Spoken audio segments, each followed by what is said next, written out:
પાટણના ઈંટોવાળા પંચ પરિવારની પરંપરાગત ટોપલા ઉજાણી યોજાઈ। શ્રી ખેજડીયા વીરદાદા સ્થાનકે કુંવાસીઓએ 5 પ્રકારનો નૈવેદ્ય ધરાવી સમૂહ પ્રસાદ ગ્રહણ કર્યો। પાટણ પ્રજાપતિ સમાજના ઈંટોવાળા પંચ પરિવાર દ્વારા પરંપરા અનુસાર મંગળવારે શ્રાવણ સુદ પાંચમ નિમિત્તે પાટણ સમીપ આવેલા શ્રી ખેજડીયા વીરદાદાની ટોપલા ઉજાણી ભક્તિભાવપૂર્ણ માહોલમાં ઉજવવામાં આવી હતી।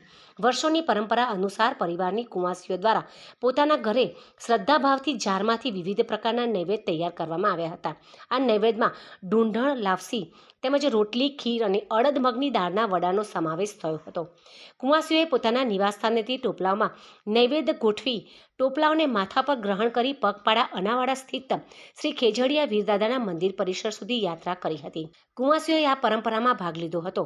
મંદિર પરિસરમાં દરેક કુંવાસી પોતાના ટોપલામાંથી પ્રસાદ સ્વરૂપે નૈવેદ્ય લઈને શ્રી ખેજડીયા વીરદાદાને અર્પણ કર્યો હતો। ત્યારબાદ સમગ્ર પરિવાર સહિત વિશ્વની શુભકામના માટે પણ પ્રાર્થના કરીને સમૂહમાં પ્રસાદ ગ્રહણ કરીને ધન્યતા અનુભવી હતી। આ પાવન પર્વને યાદગાર બનાવવા મંદિર પરિસર ખાતે ઈંટોવાળા પંચ પરિવારના આગેવાનો, યુવાનો સહિત મંદિરના મહંત અને ભક્તો સાથે ટ્રસ્ટીગણ દ્વારા સુંદર આયોજન કરવામાં આવ્યું હતું। ટોપલા ઉજાણીને લઈને શ્રી ખેજડીયા વીરદાદાના મંદિર પરિસર ખાતે મેળા જેવો માહોલ સર્જાયો હતો।